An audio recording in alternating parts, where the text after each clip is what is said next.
আপনারা যারা আমার প্রতিবেদন দেখেন প্রতিনিয়ত প্রতিদিন, তারা ভালো করে জানেন যে এই আমাদের রাজ্যে যে সমস্ত চুরি দুর্নীতিগুলো ঘটে যাচ্ছে সেগুলোর খবরের বাইরেও আমি অনেক কিছু ঘটনা আপনাদের সামনে তুলে ধরি। এবং তার মধ্যে আমি যে খবরগুলো করতে সবচেয়ে বেশি ভালোবাসি সেগুলো হচ্ছে দেশের খবর, দেশের সেনার খবর। চুরি দুর্নীতির খবর আমাদেরকে বাধ্য হয়ে করতে হয়, কিন্তু দেশের উন্নতির খবর, দেশের সেনার খবর করতে সবচেয়ে বেশি ভালো লাগে। কিন্তু এই খবর নয়। কি খবর? দেশ রক্ষায় কাশ্মীর সীমান্তে শহীদ দুই বাঙালি জওয়ান, দুই প্যারা কমান্ডো। আপনারা জানেন যে সেনাবাহিনী থেকে এই প্যারা কমান্ডোদের সিলেক্ট করা হয় এবং তাদেরকে আরো কঠোরভাবে ট্রেনিং করানো হয় এবং তারপর এরা এই প্যারা কমান্ডোতে যোগদান করেন, যারা এই ভারতবর্ষের বিভিন্ন জায়গায়, কখনো বরফের চূড়ায়, কখনো সমুদ্রের উপর, কখনো মরুভূমিতে, এরা দেশ রক্ষায় নিজেদেরকে নিয়োজিত করেন, শত্রুদের মারেন। এরা দেশের সীমান্ত এমন ভাবে পাহারা দেন যাতে আমরা দেশের মাঝখানে থেকে একেবারে নিশ্চিতভাবে রাতের ঘুমটা ঘুমোতে পারি। কাশ্মীরের এই দক্ষিণ অনন্তনাগের গাদুলেতে আতঙ্কবাদী নিকাশে অপারেশন চালায় সেনাবাহিনী। সেখানে খুব দুর্ভাগ্যজনকভাবে একেবারে প্রাকৃতিক বিপর্যয়ের মুখে পড়ে দুই প্যারা কমান্ডো তারা মারা গেছেন। দুজনই হচ্ছেন বাঙালি এবং এই নামগুলো শুনতেও খুব ভালো লাগে, জানেন তো। প্যারা কমান্ডো পলাশ ঘোষ, প্যারা কমান্ডো সেনা জওয়ান পলাশ ঘোষ।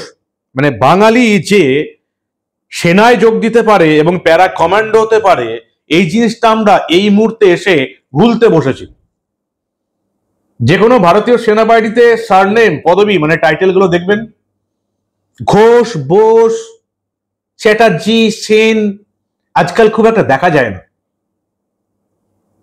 একটা সময় ছিল যখন এই ইংরেজ আমলে পরাধীন ভারতবর্ষে ইংরেজদের বিরুদ্ধে একমাত্র লড়াই করতে এই বাঙালি বিপ্লবীরা এবং পাঞ্জাবিরা। আর এখন দেশের সেনাবাহিনীতে আপনি নজর দেন, বাঙালি সেনার সংখ্যা অত্যন্ত কম, আর কমান্ডো বাহিনীতে একেবারে হাতে গোনা। সে সময় এই নামগুলো শুনতে, এই প্যারা কমান্ডো পলাশ, প্যারা কমান্ডো সুজয়, গর্বে বুক ফুলে ওঠে। কোথায় ঘটনাটা ঘটলো? বুধবার কাশ্মীরের এই দক্ষিণ অনন্তনাগের গাদুলে আতঙ্কবাদী একটা হামলার খবর ছিল। সেখানে এই প্যারা কমান্ডোরা অভিযান চালিয়েছিল, কিন্তু দুর্ভাগ্যজনকভাবে একদম প্রাকৃতিক বিপর্যয়ের মধ্যে পড়ে এই দুজন প্যারা কমান্ডো নিখোঁজ হয়ে যান।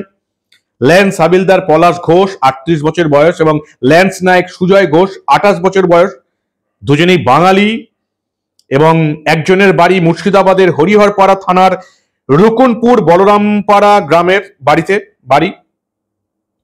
পলাশ যিনি আছেন কাশ্মীরের দক্ষিণে অনন্তনাগ জেলায় শহীদ হয়েছেন পলাশ ঘোষ, এবং ল্যান্স নায়ক সুজয় ঘোষের বাড়ি হচ্ছে, যতদূর জানতে পেরেছি, তার বাড়ি হচ্ছে বীরভূমে। ফলে তার দুই পরিবারই কিন্তু বুঝতেই পাচ্ছেন শোকের ছায়া নেমে এসছে। আমরা যতই গর্ব করি না কেন প্যারা কমান্ডো হিসাবে, শহীদ হিসাবে, যাদের বাড়িতে এই সেনা জওয়ানরা মারা যান এবং হয়তো তাদের বাড়িতে দেখা যাবে এই একজনই ছিলেন যারা উপার্জন করেন, ফলে তাদের বাড়িতে একবারে অন্ধকার নেমে আসে, বুঝতেই পারছেন। এবং যেটুকু আমরা জানতে পেরেছি, এই যে পলাশ ঘোষ দরিদ্র কৃষক পরিবারের সন্তান, তার এই মুহূর্তে স্ত্রী, দুই কন্যা সন্তান, মা বাবা ছাড়াও দাদা বৌদিরা রয়েছে বাড়িতে। 2008 সালে সেনায় যোগদান এই পলাশ। পঞ্চমী ষষ্ঠীতে ছুটি শেষ করে কাশ্মীরে ফিরে গিয়েছিলেন। এরপরে আবার ফেরার কথা ছিল, কিন্তু আর জীবিত ফিরলেন না। তার মৃতদেহ আসছে কফিনে চড়ে। আজকে সন্ধ্যাবেলার মধ্যেই এই তার মৃতদেহ, দুজনের মৃতদেহ বাড়িতে পৌঁছে যাবে। সেনাবাহিনী সূত্র যেটা জানানো হয়েছে যে এই যে কাশ্মীরের অনন্তনাগে কিস্তোয়ার রেঞ্জের দুর্গম উঁচু পাহাড়ি এলাকায় বিদেশি জঙ্গি, আমাদের বাংলা মিডিয়া বিদেশি জঙ্গি এবং জঙ্গি লিখছে, পরিষ্কার বলে দেওয়া উচিত ছিল পাকিস্তানের জঙ্গি। কেন যে তারা লেখে না বিদেশি জঙ্গি লেখে? কাশ্মীরের পাহাড় চড়ে পাকিস্তান থেকে জঙ্গি ছাড়া আর কোন জঙ্গি আসবে বলুন তো? পাক জঙ্গিদের একটা ঢুকে পড়ার খবর ছিল। আপনারা দেখেছেন এর আগে কার্গিলের ক্ষেত্রেও একই ঘটনা ঘটেছে। কার্গিলে প্রবল শীতে তুষারপাতের সময় যখন দুই দেশ নিজেদের মধ্যে আন্ডারস্ট্যান্ডিং করে সেনা সরিয়ে নেয়, সেই সময় কার্গিলে ভারতের পিঠে ছুরি মেরে পাকিস্তান সেনা বসিয়ে দিয়েছিল। সেই সেনাবাহিনীকে আবার খেদিয়ে দিতে ভারতকে কত বলিদান দিতে হয়েছিল আপনারা জানেন। সেরকমই একটা অপারেশন চালানো হয় কিস্তোয়ার রেঞ্জে এবং সেই সময় এই প্যারা কমান্ডার দলটি সোমবার রাতে প্রবল তুষার ঝড়ের মুখে পড়ে। দুজন নিখোঁজ হয়ে যান, সুজয় এবং পলাশ। তারপরে 4 দিনের টানা তল্লাশি শেষে দুজনের দেহ উদ্ধার হয়েছে।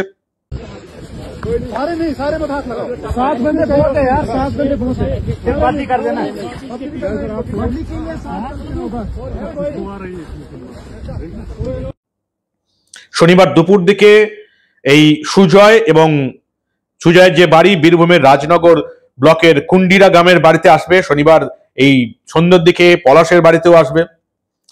গরিব পরিবারের ছেলে 2 সন্তানই, দুজনই ভারতীয় সেনাবাহিনীতে যোগদান দিয়েছিলেন এবং তারা প্যারা কমান্ডো হয়েছিলেন। আবার বলছি, সেনাবাহিনী থেকে একেবারে স্পেশাল ট্রেনিং করে, খুব কঠোর ট্রেনিং, সবাই এই ট্রেনিং শেষ করতে পারে না। তবে এই যে প্যারা এলিট ফোর্স, এই এলিট ফোর্সে সুযোগ পাওয়া যায়, যেখানে সুযোগ পেয়েছিলেন এই পলাশ এবং সুজয়। দুজন কালকে একেবারে দুর্ভাগ্যজনকভাবে তুষার ঝড়ের মধ্যে পড়ে অকালেই মারা গেছেন, শহীদ হয়েছেন দেশ রক্ষায়। সুভাষ বীরভূমের বাসিন্দা, পলাশ মুর্শিদাবাদের বাসিন্দা। দুজনেই এলিট প্যারা 7 স্পেশাল ফোর্সের কমান্ডো ছিলেন। জম্মু কাশ্মীরের অনন্তনাগে তাদের মৃত্যু হলো। পাশে যদি এমন একটা প্রতিবেশী থাকে যাদের স্বাধীনতার পর থেকে 78 বছরের একটাই টার্গেট, ভারতে জঙ্গি ঢুকিয়ে তুরু সেনা মারবো আর সাধারণ মানুষ মারবো, তাহলে সেই প্রতিবেশীদের একেবারে নিকেশ করে দেওয়াটাই সবচেয়ে আগে দরকার। স্বাধীনতার পর 78 বছর ধরে এই কাঁটাটা আমরা পায়ের মধ্যে নিয়ে বেড়াচ্ছি। প্রথমে তো স্বাধীন ভারতের প্রথম প্রধানমন্ত্রী জওহরলাল নেহরুর একেবারে মূর্খামি আপনারা জানেন। 1947-এ স্বাধীন হওয়ার পর, দুটি দেশ স্বাধীন হওয়ার পর এই পাকিস্তানি হানাদাররা কাশ্মীর দখল করতে এসেছিল।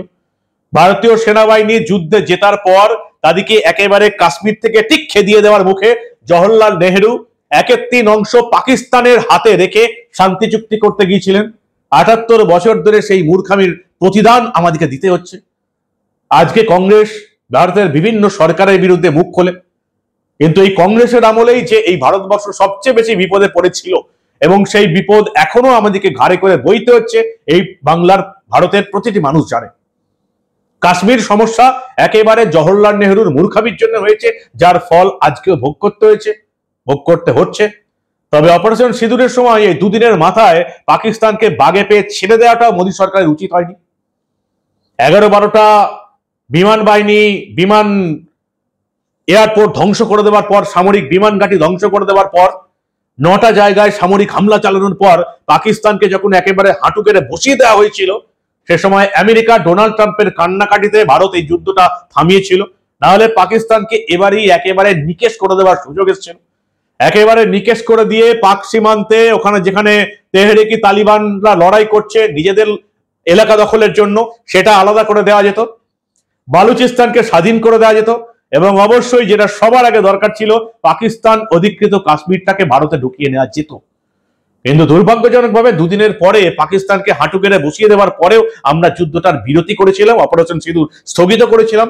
কেন স্থগিত করা হয়েছিল আপনারাও সবাই জানেন, কারণ পাকিস্তানকে রেন্টেড দেশ হিসাবে ভারত, সবাই জানে যে আমেরিকা ব্যবহার করে রেন্টেড দেশ হিসাবে।